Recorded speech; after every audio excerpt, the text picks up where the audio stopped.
Bienvenidos a nuestro espacio de opinión. El colapso de la infraestructura de las zonas más afectadas por el terremoto supone nuevos desafíos para la construcción y reconstrucción de estos espacios. ¿Cuáles son? Lo vamos a conversar en este espacio con John Dunn, arquitecto y urbanista guayaquileño. Muy buen día, arquitecto Dunn, ¿cómo está? Son frágiles nuestras ciudades, evidentemente. Muy buenos días, Fernando, un placer poder estar aquí y saludarte. Sí, definitivamente nosotros tenemos en nuestro país una ubicación geográfica que nos afecta por diferentes frentes. Estamos y somos parte del cinturón de fuego del Océano Pacífico. Eso implica que tenemos actividades sísmicas bastante frecuentes, así como también actividades de orden volcánico. Entonces, nosotros tenemos que prepararnos en todo este país para poder siempre tener que lidiar y estar preparados con este tipo de eventos que son de magnitudes que pueden llegar a este nivel, a niveles catastróficos como los que estamos viviendo ahora. Ahora, John, hablábamos de un terremoto de 7.8. ¿Las estructuras en Latinoamérica están preparadas para ese tipo de terremotos? Es decir, los materiales que se utilizan, las normas de construcción, etcétera, etcétera. Y lo pregunto porque más adelante vamos a hablar sobre un informe de ONU Habitat que justamente indica que o no se han tenido en cuenta este tipo de consideraciones o sencillamente se las ha dejado pasar porque no ha existido fiscalización. Mira, Fernando, yo te diría que Latinoamérica de por sí ya tiene un espectro bastante grande. Comparemos en la historia de la región dos terremotos que tuvimos, que fueron pues el de Haití del 2010 y el de Chile del 2011. Siendo ligeramente un poco más fuerte el de Chile, según entiendo, solamente se dieron 15 muertos, mientras que la cifra en Haití estaba hablando por una cifra mayor de los 300.000 afectados en víctimas, entre básicamente fallecidos por el movimiento sísmico. Lo que pasa ahí es que yo creo que no solamente debemos apoyarnos en la idea de la norma constructiva. De nada sirve una norma constructiva si no tienes una forma de poder seguir el proceso en el cual estas normas estén cumpliendo a cabalidad. Como decíamos, este momento supone nuevos desafíos. Desde su visión urbanística y arquitectónica, John, ¿cuáles son los desafíos mayores en este momento? ¿Es un trabajo de creación de conciencia, de generación de conciencia en los constructores y en la ciudadanía? ¿O es más bien un cambio de materiales que puedan de alguna manera, siendo materiales endémicos, resistir más este tipo de embates de la naturaleza? Yo creo que hay dos frentes, no solamente la parte correspondiente al aspecto constructivo es importante. Yo creo que debemos tratar esta emergencia de alguna u otra manera lidiando y estando conscientes de la proyección a tiempo de cómo se puede resolver esto. En nuestro país hemos tenido ciudades que se han visto afectadas por desastres naturales que normalmente cuando han tenido que atender estos tiempos de crisis solamente se han ido a atender la parte más inmediata, es decir, el albergue de las víctimas, luego cómo asentamos la vivienda de estas víctimas. Las ciudades tienen que ser atendidas en este momento en una escala urbana y en una escala barrial, es decir, de nada sirve en el futuro si nosotros atendemos y implementamos construcciones de vivienda, si no estamos poniendo esa vivienda en un escenario como un barrio y que se esté atendiendo esa infraestructura como un barrio en donde la gente no solamente va a vivir, va a trabajar y va a poder también desarrollar otro tipo de actividades.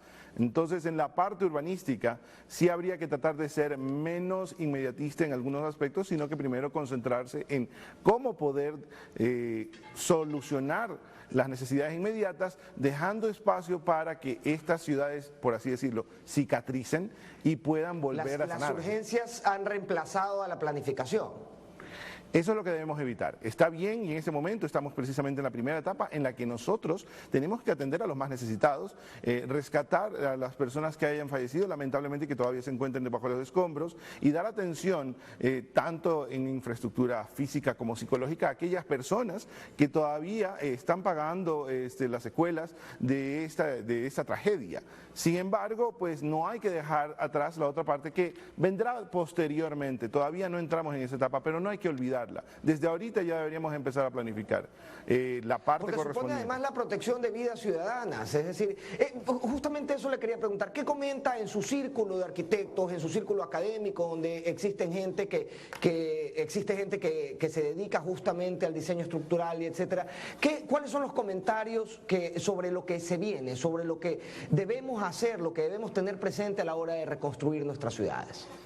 Bueno, por un lado viene ese frente urbano que ya lo estaba mencionando, viene un poco la inquietud constructiva, que es a la que tú estabas mencionando anteriormente y la que muchas personas tienen. Se habla de que en la costa ecuatoriana todavía, por ejemplo, puede haber mucho el uso de arena de mar en vez de arena extraída de canteras para la construcción, lo cual obviamente pues acelera el proceso de corrosión de las varillas de hierro utilizadas en la estructura y eso obviamente pues trae consecuencias dantescas.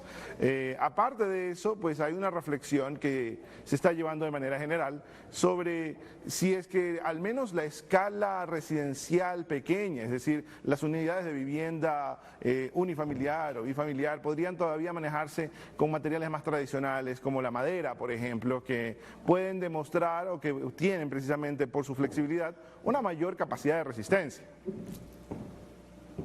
Ok, hablamos de bambú, hablamos de caña, hablamos de materiales que comprenden también varias estructuras que se han mantenido intactas, pero que como usted dice, son estructuras de una o dos plantas. ¿Qué sucede con las estructuras que ya están, que no se han visto del todo afectadas por el terremoto, que están, digamos, en pie, pero que son construidas con los materiales tradicionales y que nuevamente están, a lo mejor ahora no se cayeron, pero están...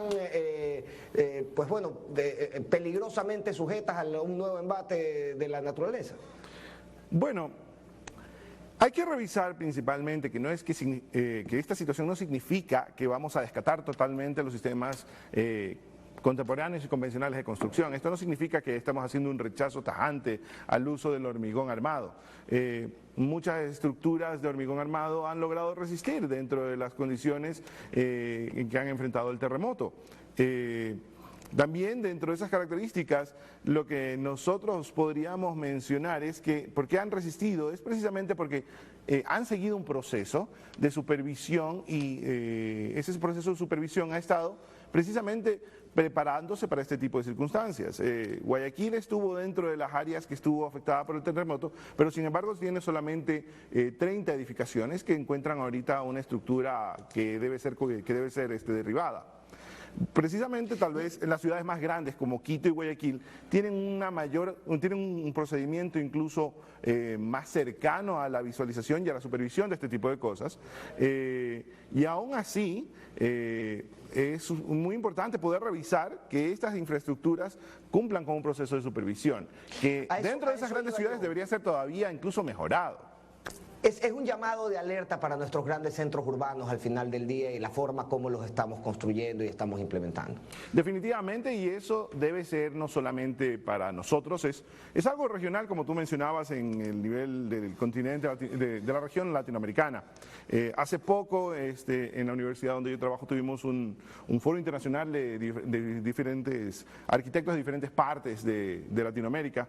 Y un arquitecto que nos visitaba del Perú contaba que si es que este mismo tipo de evento sísmico hubiese ocurrido en Lima, las cifras estarían alrededor de los 500.000, 600.000 muertos. Impresionante. Agradecemos a John Dunn por su tiempo y su disposición de hablar sobre los desafíos que supone la reconstrucción de nuestras ciudades más afectadas por el terremoto. Marcela, continúa en Quito.